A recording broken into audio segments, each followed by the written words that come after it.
آج انشاءاللہ تعالی سورۃ الانفال کی آیت نمبر 73، 74 اور 75 پڑھتے ہیں اور ان آیات کو سمجھنے کی کوشش کرتے ہیں۔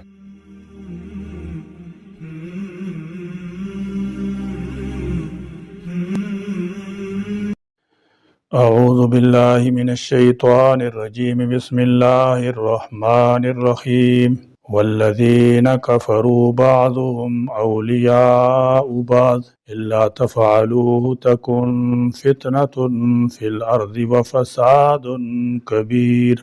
والذین آمنوا وهاجروا وجاهدوا في سبيل الله والذین آووا ونصروا أولئك هم المؤمنون حقا لهم مغفرة ورزق كريم۔ والذین آمنوا من بعد وهاجروا وجاهدوا معكم فأولئك منكم وَأُولُو الْأَرْحَامِ بَعْضُهُمْ أَوْلَىٰ بِبَعْضٍ فِي كِتَابِ اللَّهِ إِنَّ اللَّهَ بِكُلِّ شَيْءٍ عَلِيمٌ۔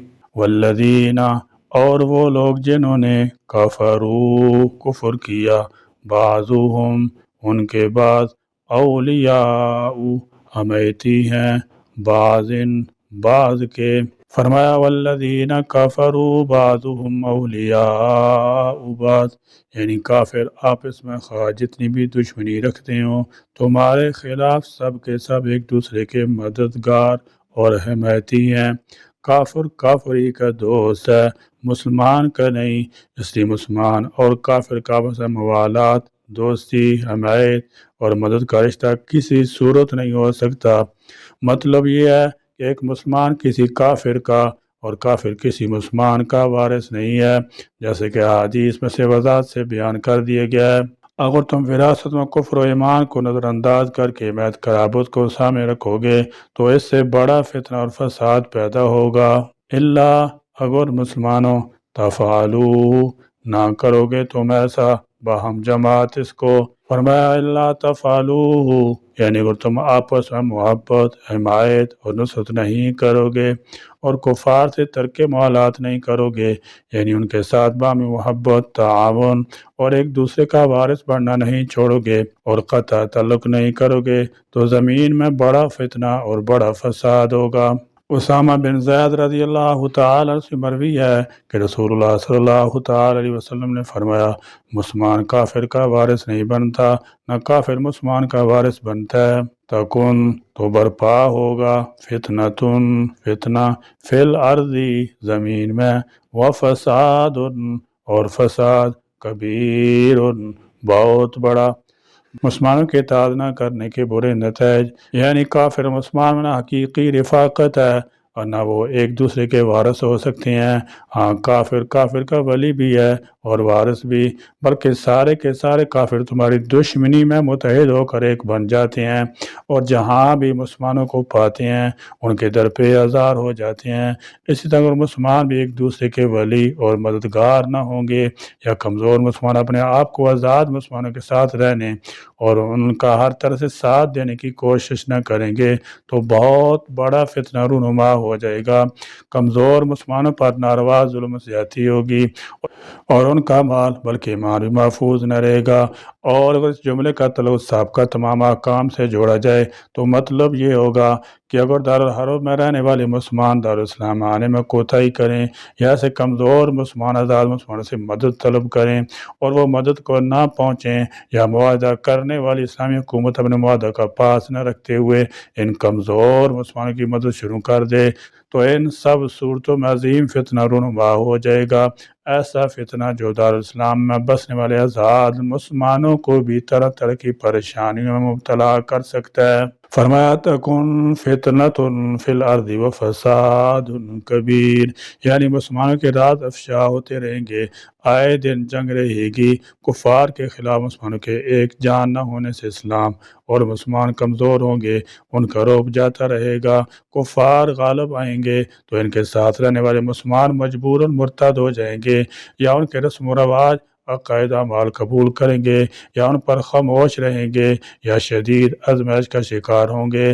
غرض کفار کے غلبے، ان کے ساتھ رہ کر ان کی غلامی پر قناعت یا ان سے دوستی کی صورت میں اللہ کی زمین پر امن کسی صورت قائم نہیں رہ سکتا، بلکہ ہر طرف فتنہ و فساد، جنگ و جدل، شرک کفر، بے حیائی بدکاری ہی کا دور دورہ ہوگا۔ والذین، اور وہ لوگ جو آمنو، ایمان لائے، وہاجروا، اور انہوں نے ہجرت کی۔ فرمایا والذین آمنو وہاجروا، اس آیت میں مسلمانوں کے پہلے دو گروہوں یعنی مہاجرین اولین اور انصار کی تعریف فرمائی ہے، کیونکہ پہلے ان کا ذکر باہمی دوستی اور تعاون کی تاکید کے لیے تھا۔ اس آیت میں ان کی تعریف تین طرح سے کی ہے۔ پہلے تو یہ کہ یہ لوگ ایمان، ہجرت، جہاد اور اہل ایمان کو جگہ دینے اور نصرت کی وجہ سے پکے مومن ہیں، بخلاف ان کے جو ایمان تو لائے مگر ہجرت نہیں کی، جس کی وجہ سے ان کے ایمان کی خامی ہے۔ حقیقت یہ ہے کہ اللہ تعالیٰ کی طرف سے ان مہاجرین انصار کے لیے اولئک هم المؤمنون حقا بہت بڑی سند ہے، بہت بڑا سرٹیفکیٹ ہے۔ دوسرا، ان کے لیے عظیم مغفرت اور بخشش ہے، مغفرت ان میں تنوین تعظیم کے لیے ہے۔ تیسرا یہ کہ ان کے لیے رزق کریم ہے، اس میں جنت کی بے شمار نعمتوں کے ساتھ دنیا میں باعزت روزی کا وعدہ ہے۔ شاہ عبد القادر رحمۃ اللہ تعالی علیہ فرماتے ہیں کہ دنیا میں عزت کی روزی سے مراد مال غنیمت اور مال فی ہے، جو خالص ان لوگوں کا حق ہے جو سردار کے ساتھ یا امیر کے ساتھ شریک جنگ ہوں۔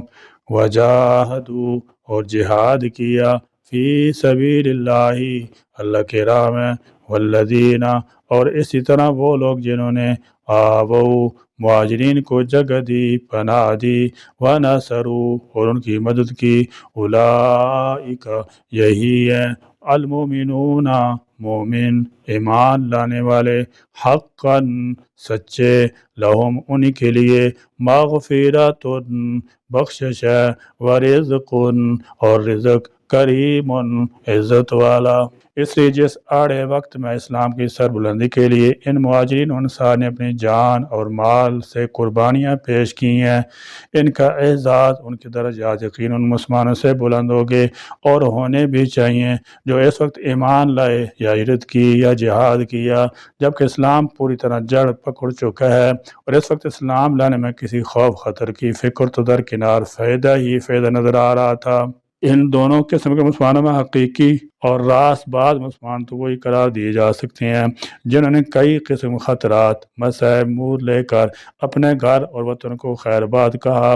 پھر وہ لوگ جنہوں نے ان خستہ حال مسلمانوں کو وہاں پہنچتے ہی اپنے گلے سے لگایا، اور اس طرح مہاجرین انصار دونوں نے اپنے اسلام کے دعویٰ پر اپنے عمل سے مور تصدیق ثبوت کر دی، یقیناً یہی لوگ زیادہ اجر و ثواب کے مستحق ہیں۔ والذین، اور وہ لوگ جو آمنو، ایمان لائے، من بعدی، بعد میں، فرمایا والذین آمنو من بعد، اس آیت میں مسلمانوں کے چوتھے گروہ کا ذکر ہے جنہوں نے صلح حدیبیہ کے بعد یا بدر کے بعد جب اسلام ایک طاقتور بن گیا تھا ایمان لا کر ہجرت کی۔ یہ لوگ بھی مہاجرین اولین اور انصار کے ساتھ ہی شمار ہوں گے، اگرچہ سبقت کی وجہ سے پہلوں کا درجہ ان سے مقدم ہے۔ فرمایا والسابقون الاولون، فرمایا والسابقون السابقون، اور جو پہل کرنے والے ہیں وہی آگے بڑھنے والے ہیں۔ اور مسلم کی حدیث، المرء مع من احبا، قیامت کے دن انسان اسی کے ساتھ ہوگا جس سے محبت اور دوستی رہی ہے، کہ روح سے ان کا شمار انہی میں ہوگا۔ وہاجروا، اور انہوں نے ہجرت کی، وجاہدوا، اور جہاد کیا، معکم، تمہارے ساتھ مل کر، فاولئک، تو یہی لوگ ہیں، منکم، تم میں سے ہیں، اولو الارحام، اور رشتہ دار، بعضهم، بعض ان میں سے، اولا، زیادہ حقدار ہیں، ببعض، بعض کے۔ فرمایا وَأُولُو الْأَرْحَامِ بَعْضُهُمْ أَوْلَىٰ بِبَعْضٍ، یعنی اب آئندہ سے میراث دینی بھائی چارے کی بنا پر نہیں بلکہ رشتہ داری کی بنا پر تقسیم ہوگی، کیونکہ ایمان، ہجرت اور جہاد کے ساتھ رشتہ داری ان کے قرب کی ایک زائد وجہ ہے۔ اس سے وہ طریقہ منسوخ ہو گیا جس میں مہاجرین انصار ایک دوسرے کے وارث بنتے تھے۔ فی کتاب اللہ، اللہ کی کتاب میں، ان اللہ، بے شک اللہ، بکل شیء، ہر چیز کو، علیم، خوب جاننے والا ہے۔ اس آیت میں یہ مسلمانوں کی چوتھی قسم کا ذکر ہے، یعنی جو لوگ ایمان تو لائے لیکن آپ صلی اللہ تعالی علیہ وسلم کے ساتھ ہجرت نہیں کی بلکہ بعد میں ہجرت کی اور جہاد میں شریک بھی ہوئے، ان کا درجہ مہاجرین اولین اور انصار سے کم تر ہے۔ اولئک منکم، یعنی وہ بھی تم لوگوں ہی میں کی تعبیر میں اس کا اشارہ موجود ہے۔ دوستی اور ولایت کے لفظ سے شبہ ہو سکتا ہے کہ رشتہ ایمان کی بنا پر ایک دوسرے کے وارث بنیں گے، اس لیے وضاحت فرما دی گئی کہ میراث کی بنیاد صرف خاندانی رشتہ ہے، یعنی خاندانی رشتہ داری کی بنا پر لوگوں کو ایک دوسرے سے میراث ملے گی، جس کا ذکر تفصیل سے سورہ نساء کی آیت نمبر 176 میں گزر چکا ہے۔ فی کتاب اللہ، اللہ کے فیصلہ کے مطابق سے انہی احکام میراث کی طرف اشارہ ہے۔ فقہائے کرام رحمۃ اللہ تعالی کی اصطلاح میں کچھ رشتہ دار ذوی الفروض کہلاتے ہیں جن کے حصے خود قرآن پاک میں ذکر کیے گئے ہیں، دوسرے اسباط یعنی جن سے مردوں کے واسطے سے رشتہ داری ہے، تیسرے اولو الارحام یا ذوی الارحام یعنی دوسرے رشتہ دار۔ البتہ اس آیت میں جو اولو الارحام کا لفظ ہے اس میں وہ تمام رشتہ دار شامل ہیں جنہیں درجہ بدرجہ ترکہ ملے گا۔ اس سے ذوی الارحام کی فقہی اصطلاح مراد نہیں ہے کیونکہ یہ اصطلاح بعد مقرر کی گئی ہے۔ دراصل ہجرت کے بعد ابتدائی دور مہاجرین اور انصار کو ایک دوسرے کا وارث قرار دیا گیا ہے۔ سورہ انفال کی اس آیت نے اس حکم کو منسوخ کر دیا ہے اور واضح کر دیا ہے کہ خاندانی رشتہ تعلق کی بنیاد پر ترکہ کی تقسیم عمل میں آئے گی۔ اخوت اسلامی کی بنیاد پر میراث کا جو نظام قائم کیا گیا تھا وہ ایک عبوری نظام تھا، اگر ہمیشہ اسی کو باقی رکھا جاتا تو بڑی دشواری ہوتی، کیونکہ کسی بھی شہر میں مسلمانوں کی تعداد ہزاروں اور لاکھوں میں ہو سکتی ہے۔ ایک شخص کی میراث کے اتنے حصوں میں تقسیم کرنا ایک دشوار بات ہوتی اور لوگوں کو میراث اتنی کم مقدار ملتی کہ انہیں اپنی زندگی کے مسائل حل کرنے میں سے کوئی مدد نہیں ملتی۔ مہاجرین کے کئی طبقے ہیں، ایک وہ ہیں جنہوں نے پہلی مرتبہ مدینہ طیبہ کو ہجرت کی، انہیں مہاجرین اولین کہتے ہیں۔ کچھ وہ حضرات ہیں جنہوں نے پہلے حبشہ کی طرف ہجرت کی پھر مدینہ کی طرف، انہیں اصحاب الہجرتین کہتے ہیں۔ بعض حضرات وہ ہیں جن نے صلح حدیبیہ کے بعد فتح مکہ سے قبل ہجرت کی، یہ اصحاب ہجرت ثانیہ کہلاتے ہیں۔ پہلی آیت مہاجرین اولین کا ذکر ہے اور اس آیت میں اصحاب ہجرت ثانیہ کا ذکر ہے۔